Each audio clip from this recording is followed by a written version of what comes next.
Buenos días. Buenos días, doctor.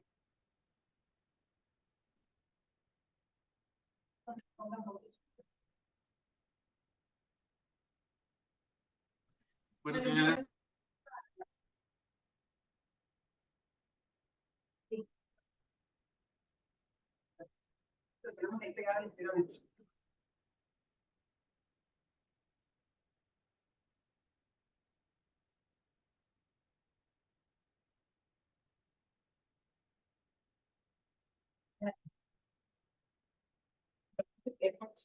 voy a meterme ahí.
Hola, ¿qué tal? Buenos días.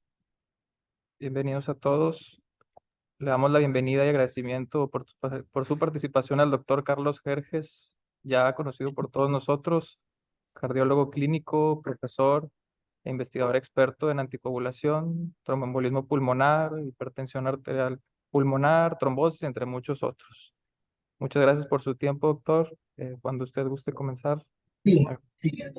Gracias, doctor, por la invitación. Dame un minutito para sacar la conferencia. Un segundo.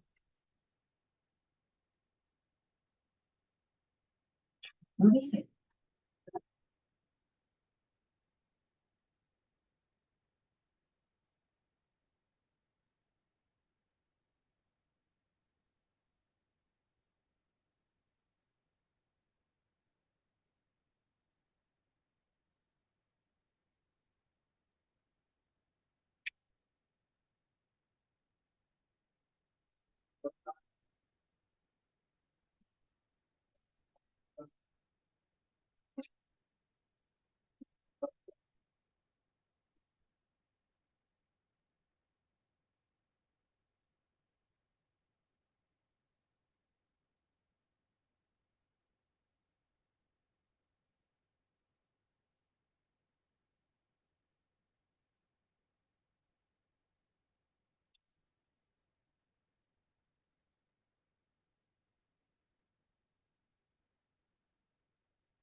Dice 41.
Buenos días.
No quiere abrir. Ah,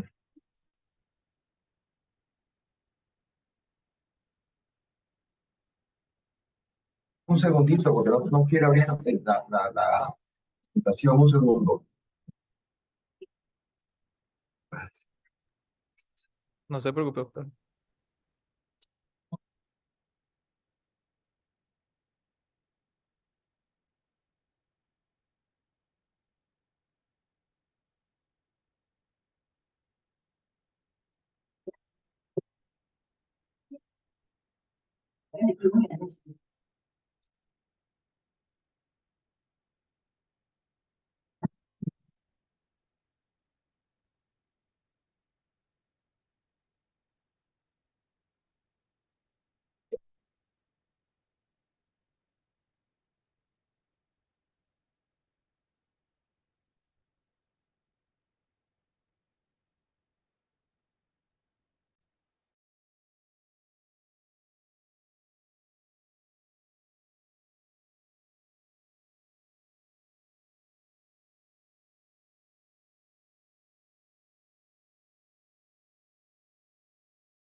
Listo. Me avisan cuando vean la pantalla, por favor.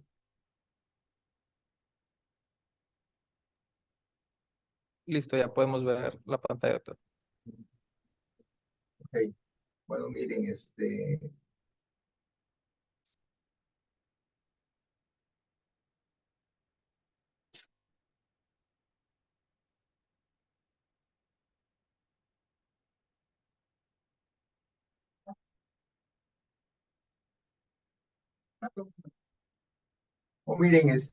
primero agradecerle al doctor, jefe de residentes, por la invitación y lo que voy a poner a consideración de ustedes es uno de los temas más controvertidos en la escuela pulmonar, que es el uso del tratamiento avanzado. En este escenario, ¿cuáles son las evidencias? ¿Qué recomendaciones existen? ¿Y cuáles son las preguntas en las que no tenemos respuesta? La racionalidad para encontrar un tratamiento diferente a la población está directamente relacionada con la alta mortalidad que se encuentra en estas poblaciones y cómo la tromboembolia pulmonar sigue siendo la principal causa de muerte después del infarto y del evento vascular cerebral. Pero esta mortalidad también se identifica en otras condiciones, en gente joven que ingresa a una unidad de cuidados intensivos traumatológicos, que es la tercera causa en las primeras 24 horas, pero también es la misma tercera complicación en el enfermo politraumatizado. En el mayor de 60 a 75 años de edad y mayores es una de las causas más frecuentes de enfermedad cardiovascular.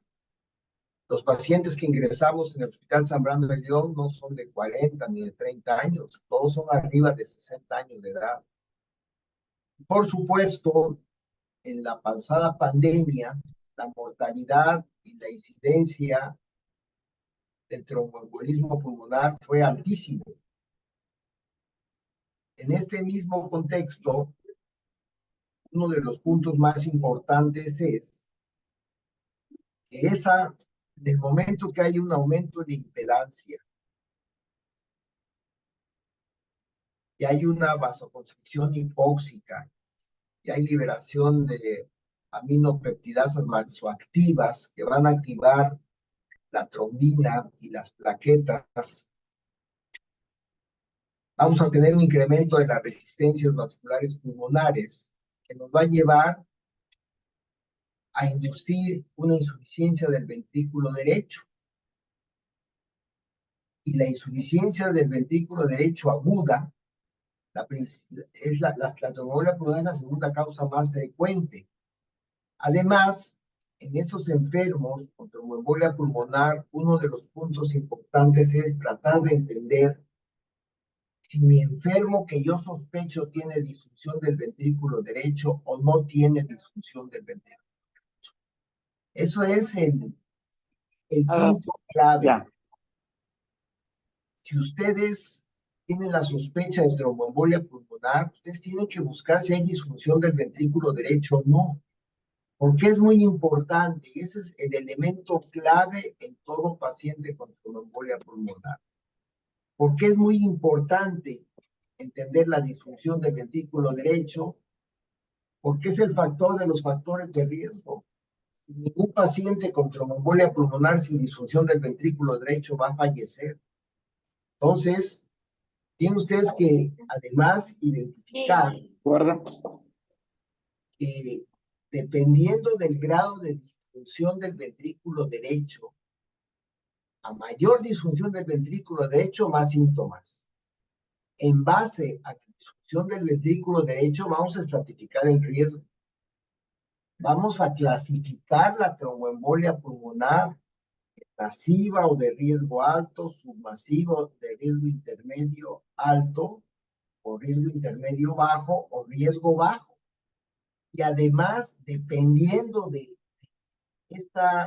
clasificación y estratificación, ¿vamos a dar tratamiento avanzado o solo anticoagulación?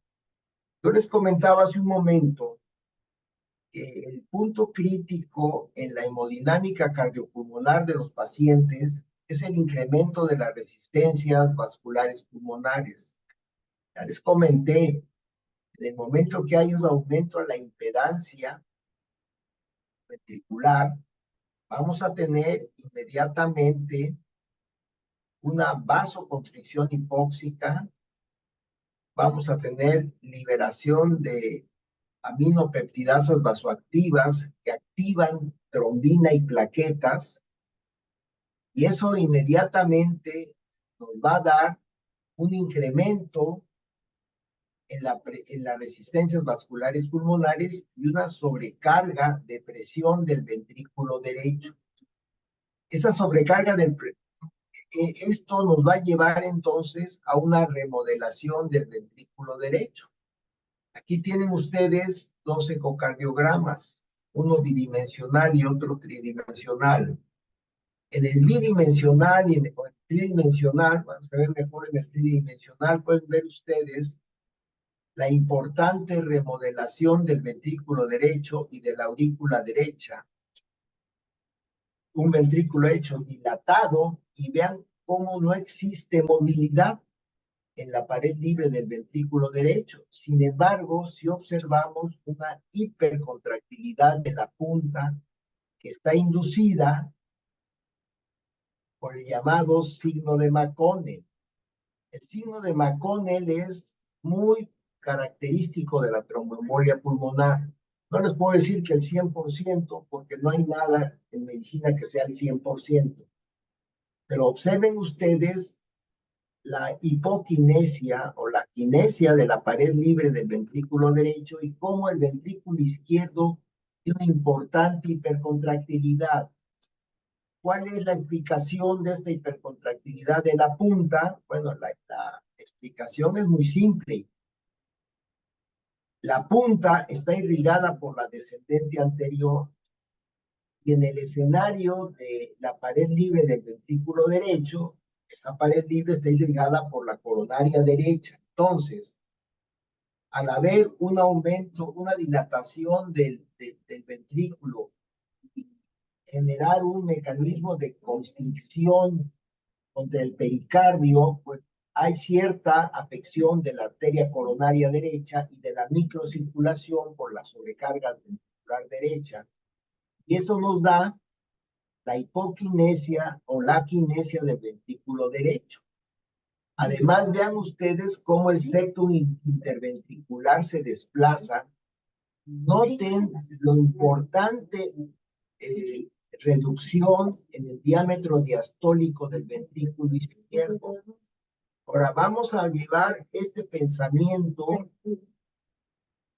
a un enfermo que tuviera hipertrofia del ventrículo izquierdo. Y vamos a movernos hacia un enfermo que tuviera una miocardiopatía hipertrófica.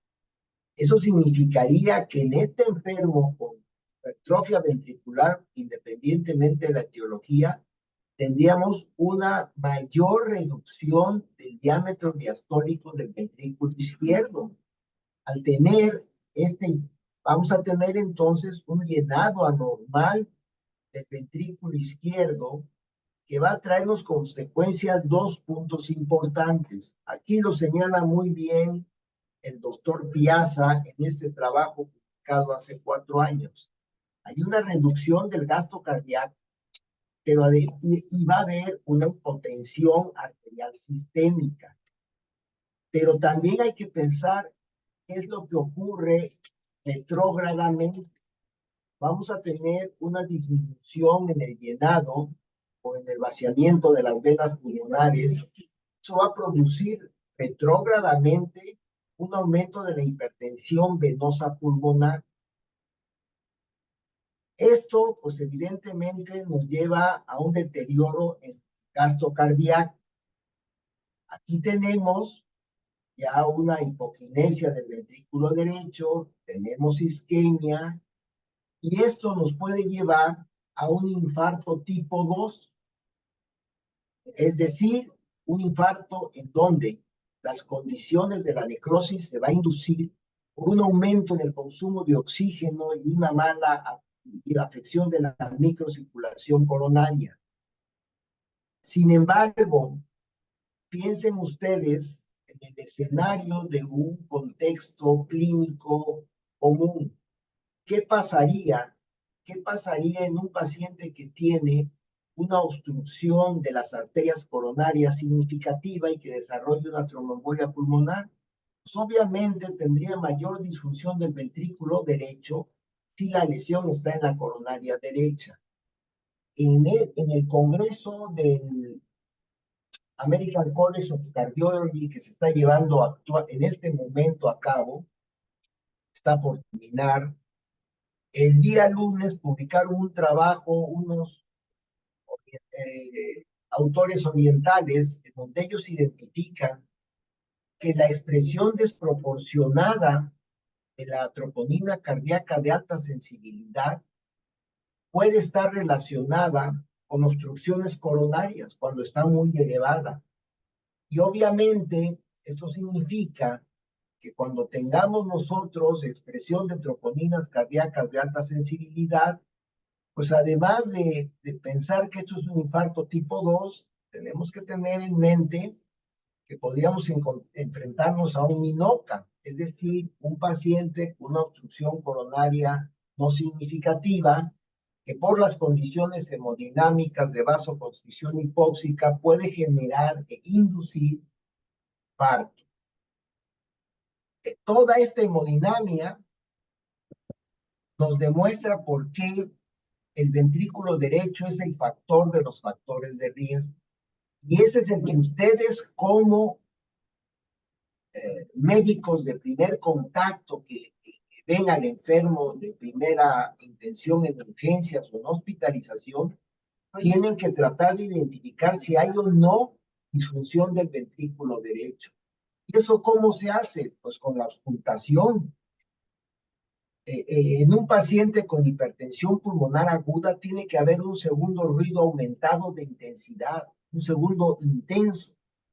Pero si ustedes auscultan un paciente con alta sospecha de tromboembolia pulmonar y el segundo ruido no está intenso, eso significa que el paciente tiene disfunción del ventrículo derecho.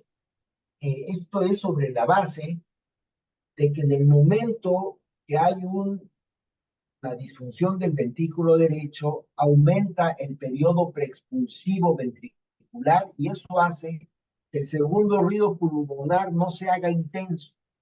Eso ya les habla a ustedes de disfunción del ventrículo derecho. No tienen que tener un eco ni biomarcadores.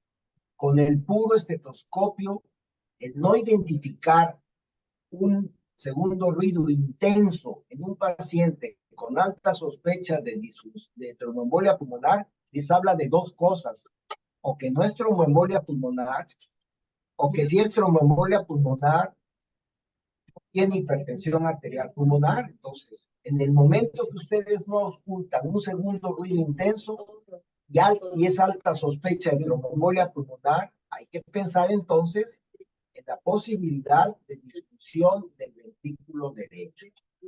Ahora,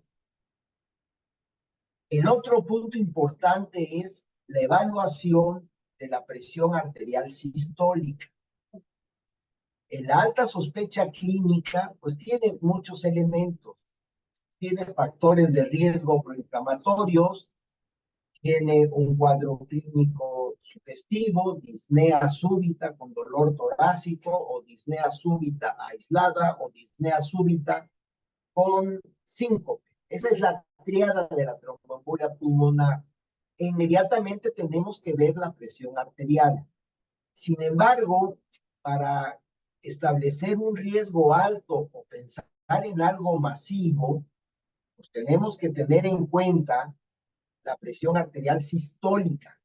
Y esto históricamente se ha manejado como menos de 90 milímetros de mercurio, aunque haya una disminución de 40 milímetros de mercurio de la presión sistólica por 15 minutos o necesidad de inotrópicos sin ninguna causa subyacente. Ahora, esta presión arterial de menos de 90 milímetros, ¿de dónde surge? Mire, surge de este estudio que se publicó hace muchísimos años, 1999. Es el primer registro en tromboembolia pulmonar que se hizo en la historia y fue conducido por el doctor Samuel Goldhaber. Pero aquí lo que yo quiero llamarles la atención es cómo él identifica una triada que es muy importante. Mire, él demostró en este registro ICOPER que aquellos enfermos que tenían una presión sistólica de menos de 90, con aumento del trabajo respiratorio y que en el eco había hipoquinesia del ventrículo derecho, teníamos 6.9 de proporción de riesgo para mortalidad hospitalaria. ¿Qué significa? Que la presión de menos de 90 nos enseñaba un enfermo muy grave. Y esto es la evidencia por la cual se ha manejado esta cifra, que es además también la que se ha manejado para choque cardiogénico izquierdo. Es la misma cifra, una presión sistólica de menos de 90. Ahora, sin embargo, hay nuevas evidencias y nuevos datos. Por ejemplo, Keller, en un estudio de cohorte con menos de 300 pacientes, hizo un análisis y trató de ver en pacientes con tromboembolia pulmonar de riesgo intermedio o submasiva cuál era la incidencia de mortalidad hospitalaria. Él encuentra que menos de 120 tiene esta razón de momios, que 110 tiene la misma razón de momios para mortalidad hospitalaria, y encuentra un aspecto muy importante. Mire, la presión diastólica, menos de 65 milímetros de mercurio o igual, tuvo una razón de momios de 16.12 para mortalidad hospitalaria. Aquí surgen dos importantes análisis del estudio de Keller. Uno, vean ustedes los intervalos de confianza tan amplios. Vean ustedes en esta, cuando analiza 110, de 3 a 142, demasiado amplios. Y lo mismo es para la presión diastólica. Vean los intervalos de confianza tan amplios. Esto le quita precisión a los resultados. Sin embargo, Keller nos manda un mensaje importante. La inclusión de la presión diastólica en el análisis. ¿Qué es más importante en la perfusión coronaria? ¿La presión sistólica o la presión diastólica? Pues es la presión diastólica, porque ¿quién da la perfusión coronaria? La da la presión diastólica. Entonces, un mensaje importante de Keller es que posiblemente deberíamos también de incluir la presión diastólica cuando evaluamos a un paciente con sospecha de choque, el que sea. Posteriormente, un autor español, Sulín, no, este es Swin, este es un autor oriental, él analiza la presión diastólica como predictor de mortalidad a 30 días y mortalidad cardiovascular a un año en pacientes con tromboembolia pulmonar submasiva, y encuentra que una cifra parecida a la de Keller, 66 milímetros de mercurio, tuvo un área bajo la curva de 0.66 con esta P, y 62 mejoró el área bajo la curva a 78, casi 80, con mejor significancia estadística. Cifras muy parecidas a las que propone el doctor Keller. También un estudio, un subestudio del registro Riete español, Quesada, también analiza la presión arterial sistólica con el estrato más bajo. Y él encuentra que entre 110 y 129 hay una mayor mortalidad por todas las causas con esta razón de momios. En pacientes con menos de 70 y entre 70 y 80, vean cómo la razón de momios es mejor, 1.7, que en los que estaban con mejor presión arterial. ¿Cuál es la traducción de esto? ¿Por qué el paciente que tiene 110 a 129 tiene una mayor mortalidad en términos de razón de momios que el paciente que estaban hipotensos? Pues la respuesta es muy simple, porque en este grupo nos apuramos, nos preocupamos y nos ocupamos. En este grupo lo consideramos clínicamente estable y no nos ocupamos, no nos preocupamos y no hacemos nada porque el paciente está estable. Entonces, un mensaje importante de Quesada, en mi opinión, es que el paciente en el cual ustedes tienen que tener la misma acuciosidad de alto riesgo es en el paciente que demuestren disfunción del ventrículo derecho y que se mantiene en estas presiones, porque puede tener una mayor mortalidad que los hipotensos. ¿Por qué? Pues por lo que les vuelvo a repetir, porque en estos ni nos ocupamos ni nos preocupamos, en estos sí. Finalmente,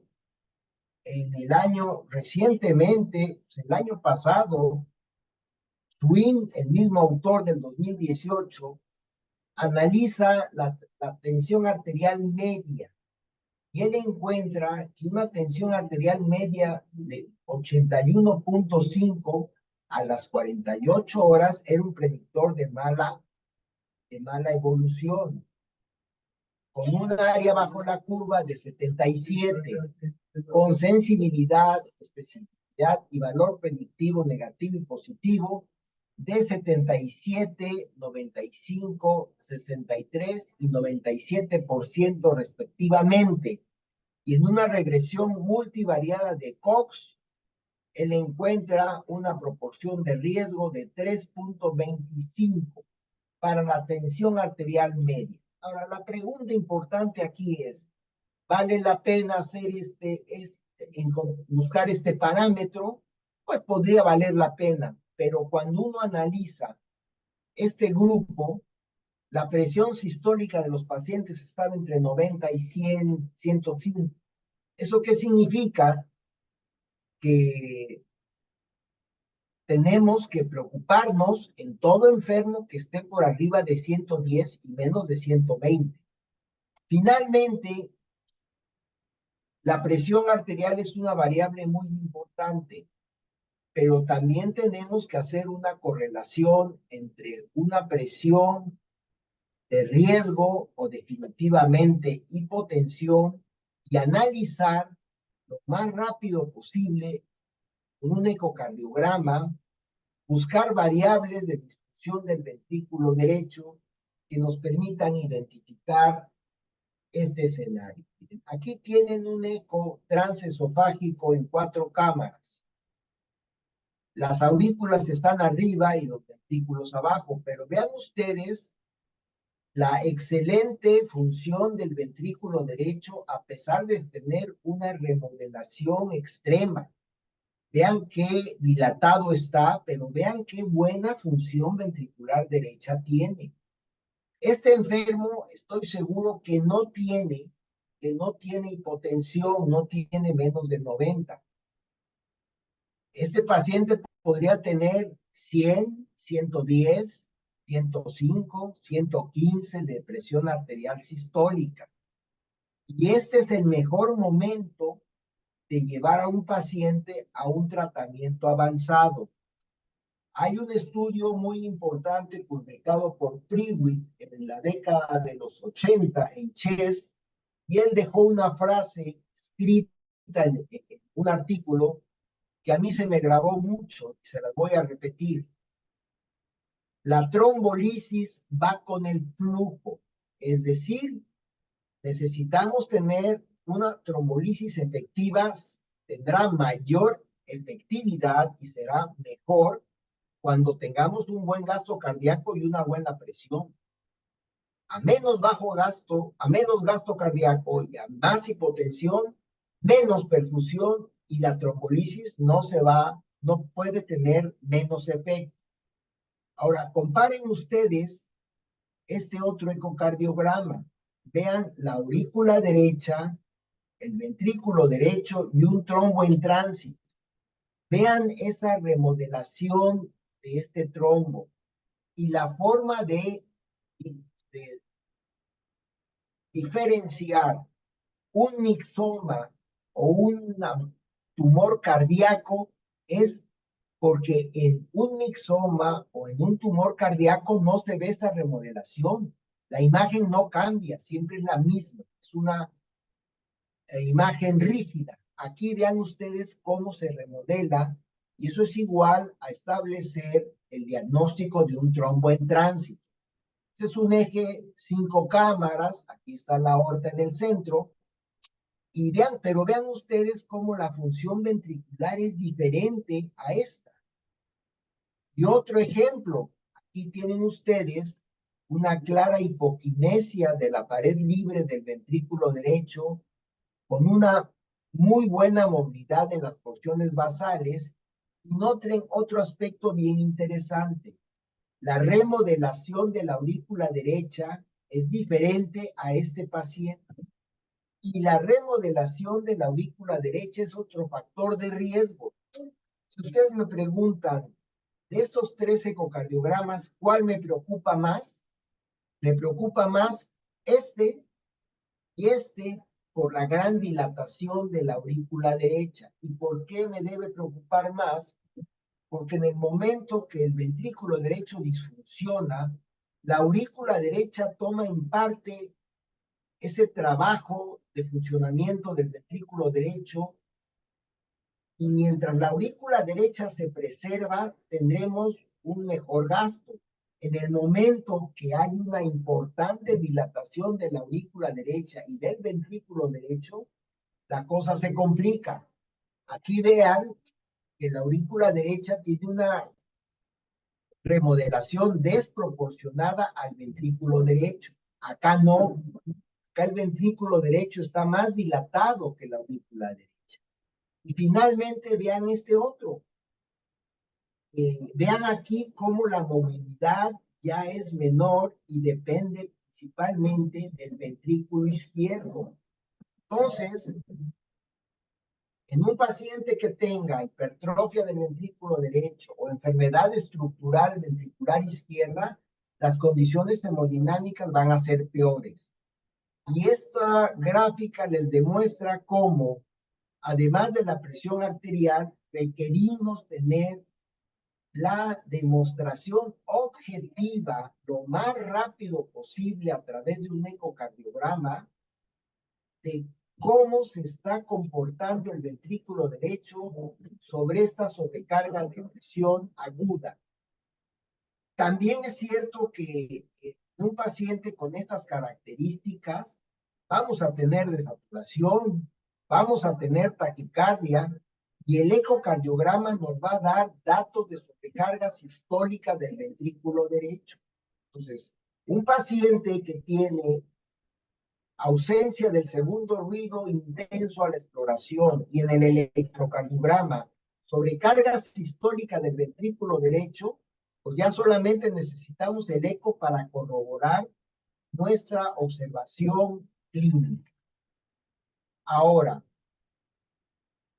volviendo al escenario de la presión arterial, este es un subestudio del estudio FEITO, en donde los autores identifican que dentro de los pacientes que tuvieron tromboembolia pulmonar submasiva, había variables predictivas de mayor riesgo en los enfermos. Y miren lo que encuentran: presión de menos de 110, frecuencia, aumento del trabajo respiratorio e insuficiencia cardíaca crónica. Estas variables, miren, me voy a regresar unas diapositivas. ¿Por qué?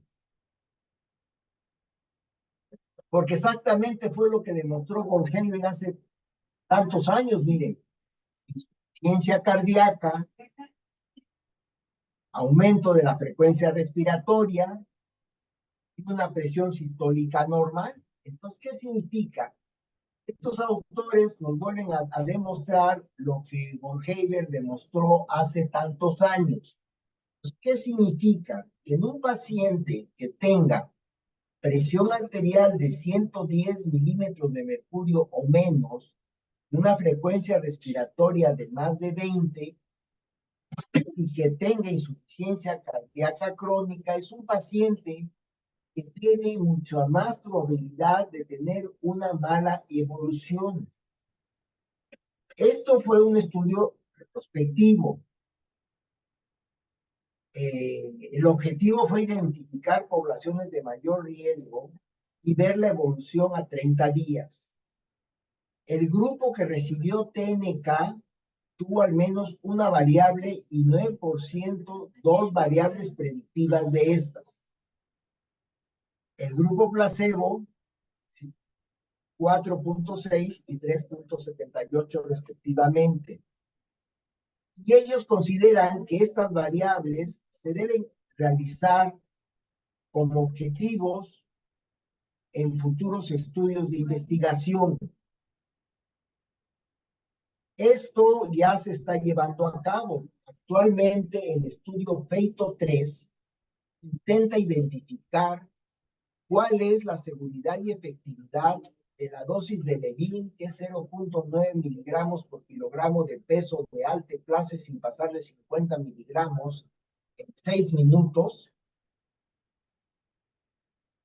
en pacientes que tienen tromboembolia pulmonar submasiva en este rango de presión arterial, con aumento del trabajo respiratorio o con insuficiencia cardíaca crónica, y lo van a comparar con heparina de bajo peso molecular no fraccionado. Ahora, ¿qué es lo que nosotros hemos aprendido en los últimos años parecido a esto?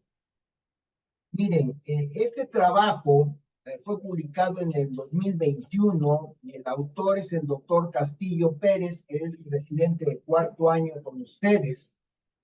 Y con él hicimos una revisión sistematizada o sistemática para ver cuál era la seguridad y efectividad de la trombolisis dirigida por catéter y asistida por un ultrasonido en mayores de 75 años de edad. Pero hicimos este análisis exploratorio en el estudio. Queríamos saber por qué el paciente con tromboembolia pulmonar submasiva se llevaba a este abordaje, o si bien los médicos esperaban a que el enfermo tuviera una presión sistólica menor de 90 milímetros de mercurio, o esto se hacía por otras variables relacionadas con mala evolución hospitalaria diferentes a la presión arterial y que pudieran ayudar a una mejor toma de decisión. A estas variables históricas relacionadas con mala evolución las llamamos factores de deterioro clínico inminente. Todo esto lo pueden ver en la revista de trombosis y trombolisis de hace 3 años. Y aquí incluimos todas las variables históricas relacionadas con mala evolución, que son dolor torácico isquémico, síncope, hipoxemia persistente, una frecuencia arriba de 120, insuficiencia respiratoria y lo que nosotros llamamos presión arterial limítrofe. Entonces, como mensaje importante, en un enfermo con tromboembolia pulmonar, en donde ustedes identifiquen cualquiera de estas variables, ya es un enfermo diferente. Es un enfermo que tiene más riesgo que el que no la tiene. En términos de electrocardiografía, los trastornos dinámicos del ST o la aparición de bloqueo avanzado de rama derecha o una arritmia auricular son también factores de mal pronóstico. Por supuesto, los biomarcadores no pueden faltar. La proteína, un péptido natriúrico cerebral de más de 300 ya nos habla de que la disfunción del ventrículo derecho es bastante importante. Y la troponina estándar pues, es de más de 0.05 o la troponina de alta sensibilidad más del 10% del percentil 99 del rango superior. Pero esto es algo que yo me temo que debe de cambiar, porque tenemos que analizar mejor las troponinas cardíacas de alta sensibilidad y darle un valor, así como el que se le está dando al péptido natriúrico cerebral. Y dentro de ese valor que se le debe dar a las troponinas cardíacas de alta sensibilidad, tenemos que tratar de identificar si hay algún corte para el paciente que tiene un infarto tipo 2, o para aquel que tiene un infarto tipo 1, por presencia de una enfermedad obstructiva coronaria, no tan significativa, pero por el aumento de la frecuencia cardíaca, la taquicardia, la vasoconstricción hipóxica, nos lleve a un infarto del ventrículo derecho. Entonces, un enfermo que ustedes estén analizando y que tenga ya cualquiera de estas variables clínicas, electrocardiográficas o por biomarcadores, ya es un enfermo diferente, no se puede ver igual. Y también en el momento que hacemos imagen, no es lo mismo que esté obstruida la arteria principal izquierda a que haya un trombo en silla de montar, o que haya una hipoquinesia del ventrículo derecho o un trombo en tránsito como el que les mostré previamente. También el TAPSE es importante. Un TAPSE de 13 ya no me habla de una buena evolución. Finalmente, puede haber empeoramiento clínico, es falla terapéutica, o incremento de biomarcadores a pesar de anticoagulación. Ahora, esta idea de hacer este análisis exploratorio, ¿de dónde salió? Salió de esta tabla que se presenta en el estudio FEITO 1, en el material suplementario, en donde vean ustedes cómo los pacientes que tenían los que tenían insuficiencia respiratoria, fueron los que tuvieron la mejor resultado con tecneteplase. El peso no figura, la inmovilización no figura, la historia de cáncer activo no figura, la historia de tromboembolismo venoso tampoco, la frecuencia cardíaca, pues no, todos muy cercanos a la unidad. Sin embargo, el enfermo que tenía tromboembolia pulmonar, independientemente de estas variables, el que tenía insuficiencia respiratoria fue el que tuvo el mejor resultado cuando se utilizó tecneteplase comparado con heparina de bajo peso molecular. Entonces, el mensaje más importante en este momento es que cuando ustedes tengan un paciente con tromboembolia pulmonar, no solamente se fijen en la presión arterial, porque una presión arterial limítrofe entre 90 y 110 puede estar relacionada a mala evolución, como se ha demostrado por otros autores. Y si ustedes se encuentran varios elementos como los que les acabo de mencionar, ya su paciente tiene un riesgo diferente y en ese paciente se tienen ustedes que ocupar y preocupar, porque de acuerdo a este estudio FEITO, el que tiene insuficiencia respiratoria va a tener una mayor mala evolución. Y esta es la tabla del estudio del doctor Castillo, en donde analizamos por qué se trombolizaban los mayores de 75 años, por qué se llevaban a trombolisis dirigida por catéter y asistida por eco. respetando los lineamientos clínicos, que es tener una presión menor de 90 milímetros de mercurio, o utilizando variables clínicas históricamente relacionadas con mala evolución o como nosotros la hemos denominado, factores de deterioro clínico inminente. Aquí están todos los estudios. Aquí está el trabajo del doctor Paredes Vázquez. El doctor Paredes Vázquez fue jefe de residentes en el Instituto de Cardiología y Medicina Vascular. Actualmente es el jefe de residentes de cardiología intervencionista y estructural en el Hospital San Carlos en Madrid. Y con él hicimos una publicación de un mayor de 90 años de edad que llevamos a trombolisis dirigida por catéter y asistida por eco, y que después de que se trombolizó, el enfermo lo trombolizamos con 12 horas, como estaba escrito, y el paciente desarrolló insuficiencia hepática aguda, isquémica y también lesión renal aguda por tanto tiempo en hipoperfusión, porque miren, esta presión de 113/60 milímetros de mercurio para un hombre de 90 años de edad, pues que está muy complicado, pero no tiene menos de 90 milímetros de mercurio. En el caso del doctor Paredes, lo trombolizamos por esto.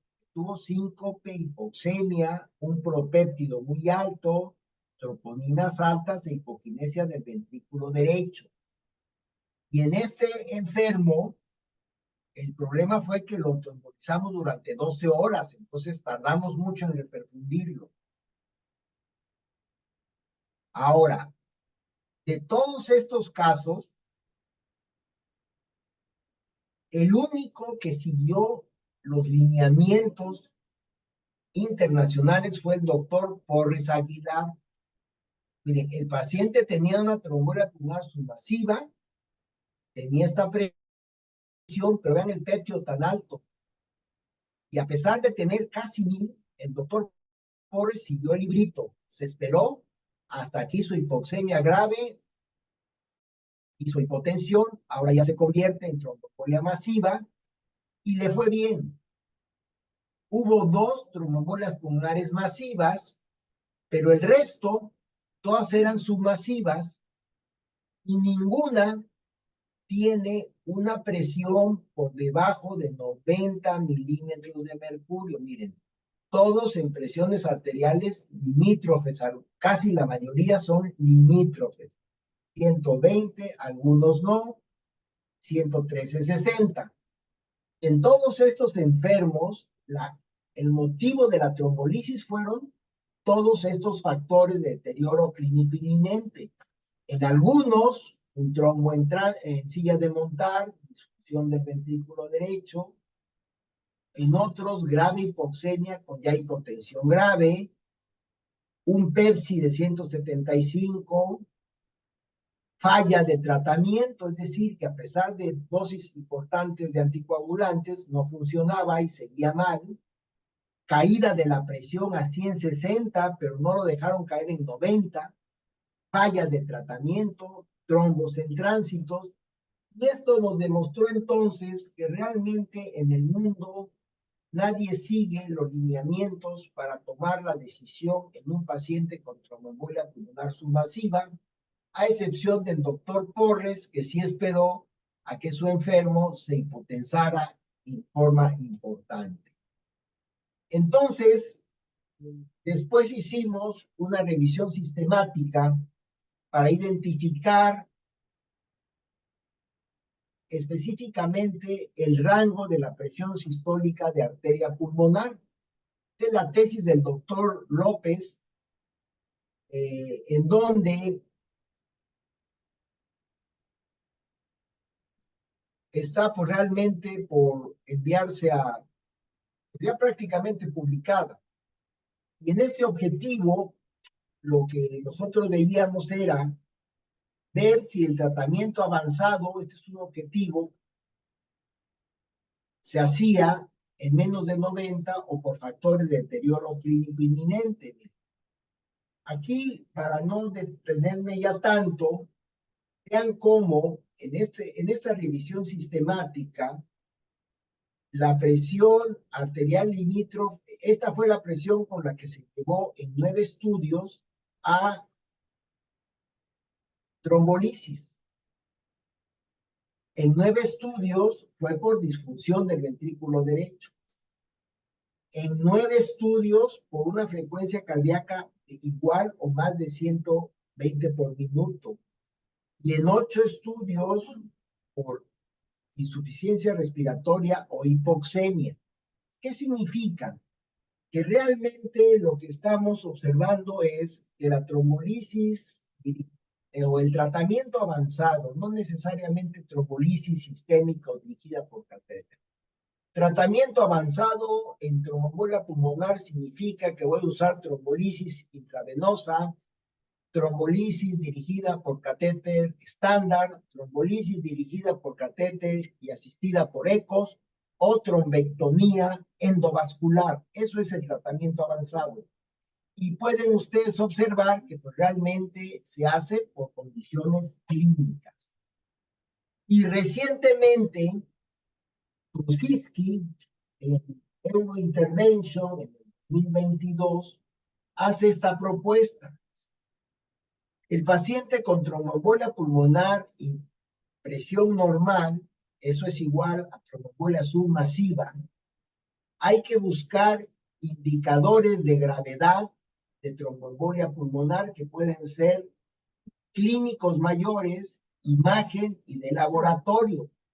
Aquí los tienen, clínicos, frecuencia cardíaca, miren aquí presión arterial, frecuencia respiratoria, comorbilidad, ecocardiografía, y buscando disfunción del ventrículo derecho por eco o por tomografía, y niveles de troponina elevados o de propéptido natriurético cerebral mayor de 600 o el lactato arriba de 2. Si ustedes observan, son muy parecidos a los que nosotros propusimos en el 2022, pues prácticamente en el 2021. Y un año después, el doctor Kruszyski pues, nos da estos que son muy parecidos. Por ejemplo, nosotros damos como presión limítrofe de 90 a 110, él da de 90 a 100. En todos, la frecuencia respiratoria pues, es la misma, miren. Los biomarcadores, ellos utilizan propéptido natriurético cerebral N-terminal, que es el mismo que propusimos en el 2021, y de péptido 300. Sin embargo, tanto él como nosotros fallamos en dar una cifra de corte de troponina cardíaca, porque ellos se quedan en niveles elevados y pregunta qué es elevado.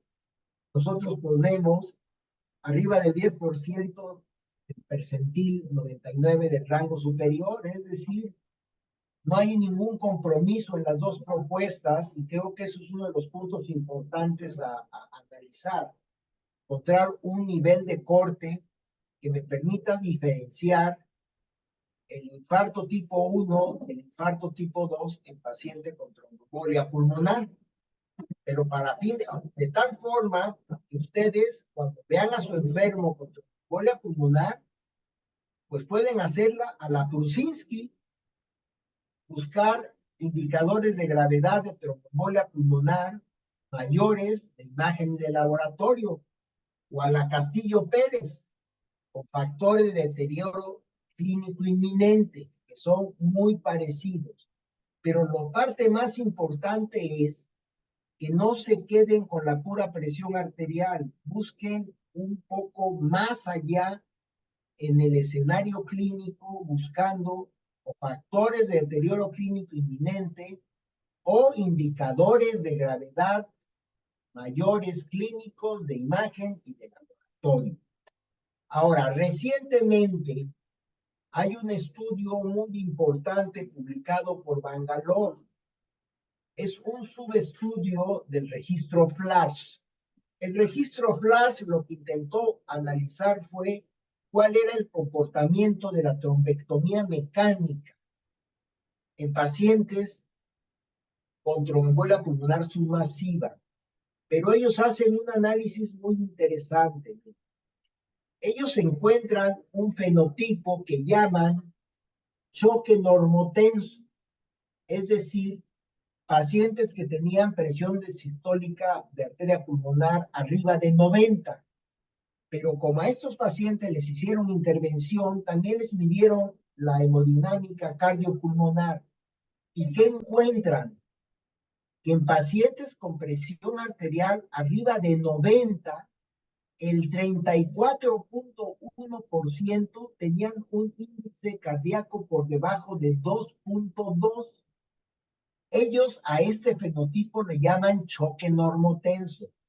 Yo tengo la impresión que hay que buscarle otro nombre, porque choque tiene que tener la presión baja, históricamente, cualquier tipo de choque, distributivo, cardiogénico, el que sea, tiene que tener la presión baja. Entonces, ellos hicieron además un puntaje, que es el puntaje compuesto de choque, y encuentran que un enfermo que tiene tromboninas elevadas, péptido elevado, disfunción del ventrículo derecho, por lo que ustedes busquen, eco o TAC, un trombo en silla de montar,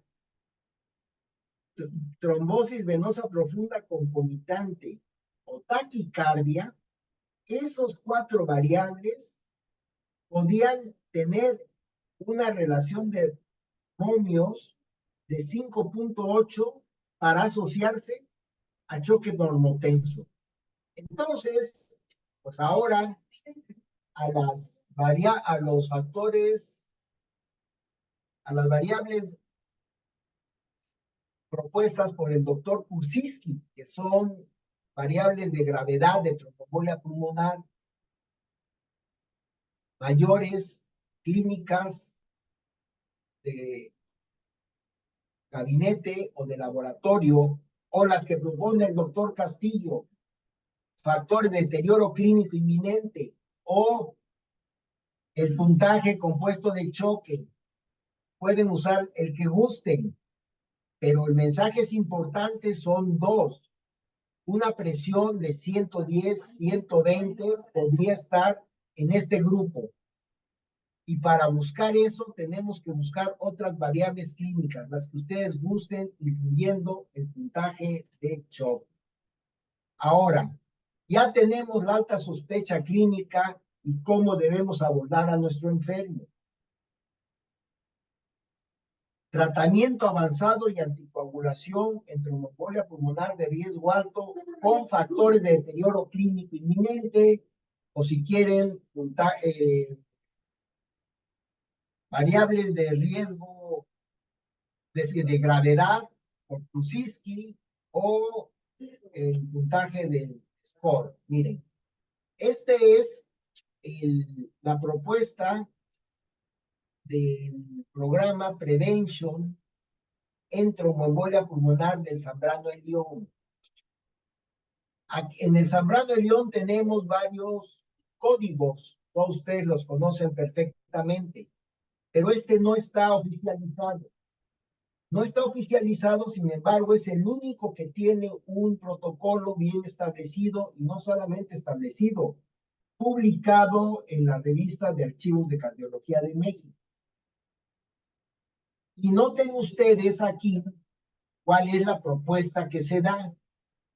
En un paciente con riesgo intermedio o submasiva, con o sin inestabilidad clínica inminente, lo que se debe utilizar es heparina no fraccionada. Eso es lo que todas las guías recomiendan en tromboembolia pulmonar submasiva con factores de deterioro clínico inminente o estable.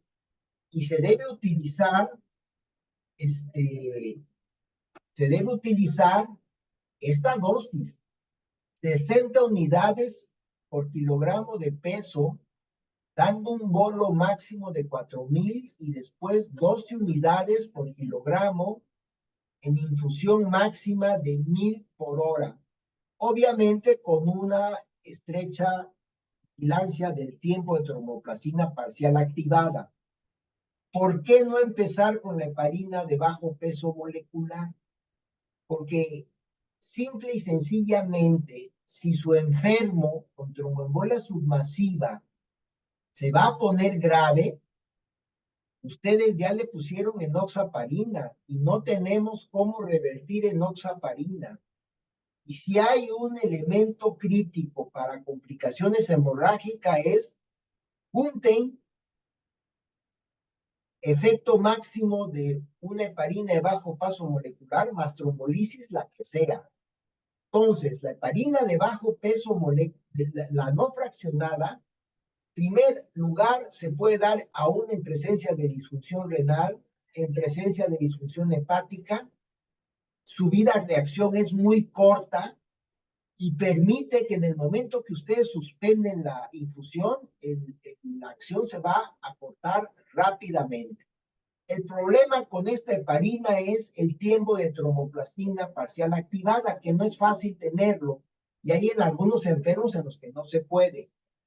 Pero todo sugiere, todos los lineamientos. En un paciente con tromboembolia pulmonar submasiva, tenemos que empezar con esto. Ahora, después del caso del doctor Paredes, en donde dábamos la infusión por 12 horas y se lo llevamos a insuficiencia hepática y insuficiencia renal isquémica, utilizamos y proponemos, vamos a utilizar ELECOS que sean la infusión por 2 horas, nada más. ¿Esto de dónde viene? Esto viene del estudio Optalize, que demostró que la infusión de alteplasa 2 miligramos por hora por catéter en un rango de 4 a 8 miligramos en uno o los dos pulmones, fue segura y efectiva. Ahora, dentro del escenario de la trombolisis sistémica, pues tenemos también lo mismo, utilizar heparina no fraccionada. Trombolisis sistémica, 50 miligramos de alteplase, 1 o 2 horas en mayores de 60 años de edad. 100 miligramos de alteplase en 1 o 2 horas en menores de 60 años de edad. Y tenetplase nunca lo hemos utilizado en el Hospital Zambrano de León, pero también funciona ¿en quién? En menores de 60 años de edad. Ahora, ¿qué es lo que ustedes tienen que hacer? Tienen que buscar siempre las posibles contraindicaciones relativas o mayores de complicaciones hemorrágicas. Y esto yo creo que no lo puedo ya pasar, ya lo vimos. ¿Y cuáles son las ventajas y las limitaciones de la trombolisis sistémica? Pues la principal problema es que en esta población, ¿qué es lo que se vio en el estudio Phaeton en mayores de 60 años de edad? Pues se observó una importante presencia de hemorragias mayores extracraneales. Bien. Y esto, pues obviamente nos mete en problemas porque en la hemorragia fue 2% contra 0.2% en el grupo placebo. ¿En quiénes? Pues ya les dije en quiénes. El punto importante también es que en el estudio del doctor Castillo se demuestra cómo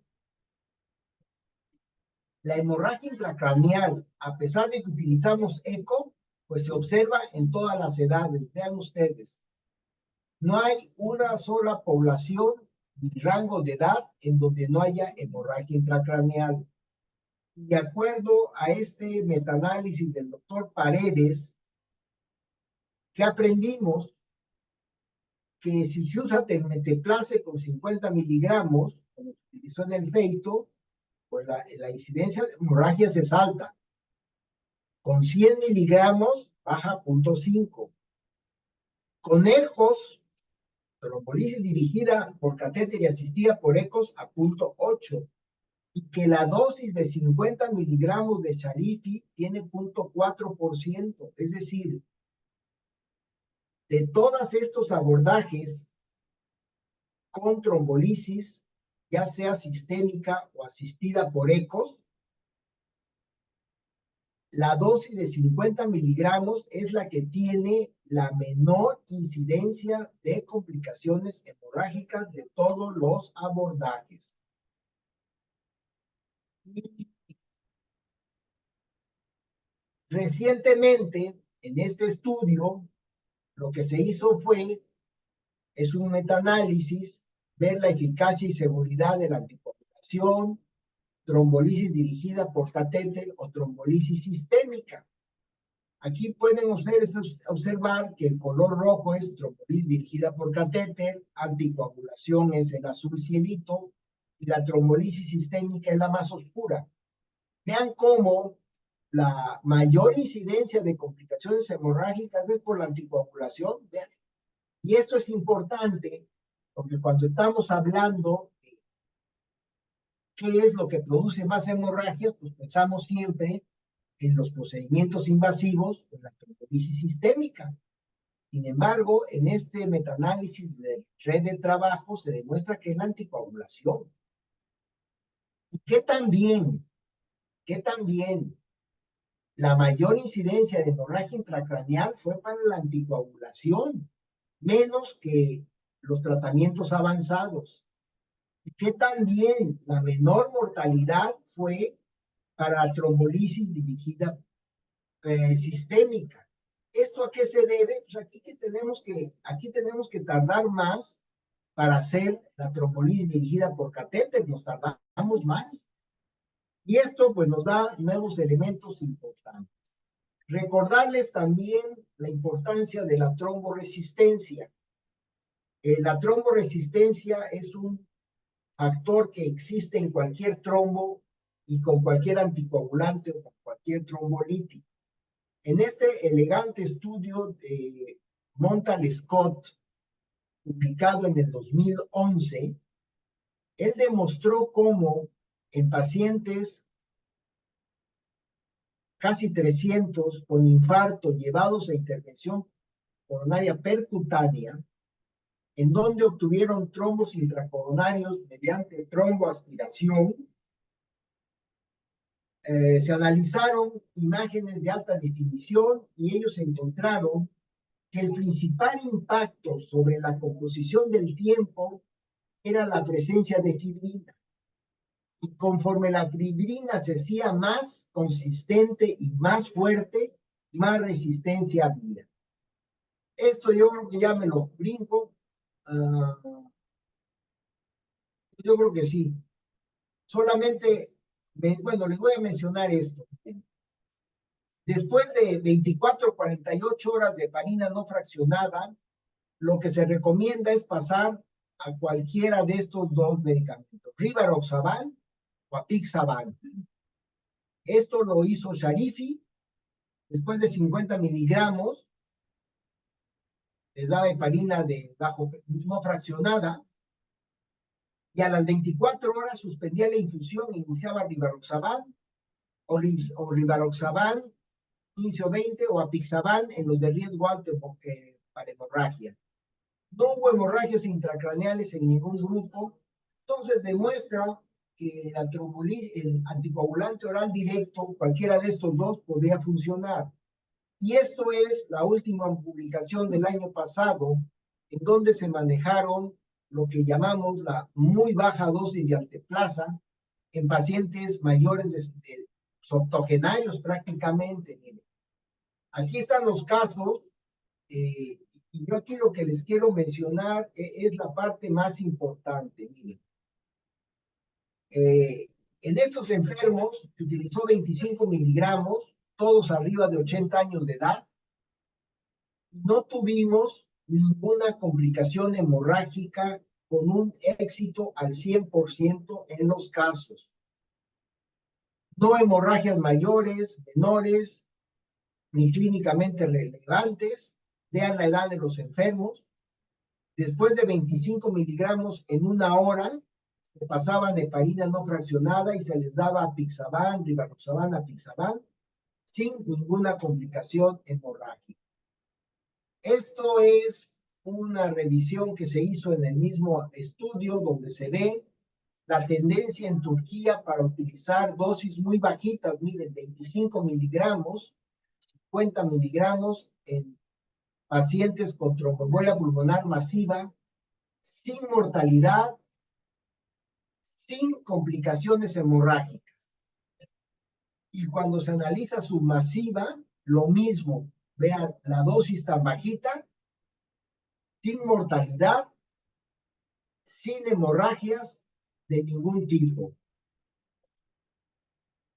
Yo creo que, y aquí estos son los mensajes para llevar. Bueno, entonces, la magnitud de los síntomas de esto, todo esto de qué depende, de la disfunción del ventrículo derecho.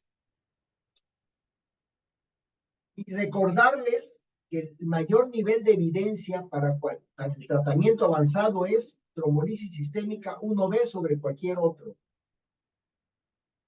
Esto pues requiere más investigación. Realmente ese fenotipo es el que debemos de profundizar. Recordarles que si hay disfunción del ventrículo derecho, no hay que dar los anticoagulantes orales directos, hay que utilizar heparina o tratamiento avanzado.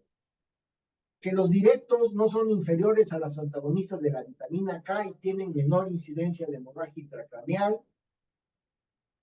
Estas dos, en trombolias de bajo o muy bajo riesgo para estancia hospitalaria y corta, después, como tratamiento adjunto y tratamiento avanzado, son alternativas seguras y efectivas. Y recordarles que la enfermedad trombólica venosa es una enfermedad inflamatoria de baja intensidad, crónica, con alta tasa de recurrencia y mortalidad. Y pues con eso termino y no sé si hay alguna pregunta o comentario.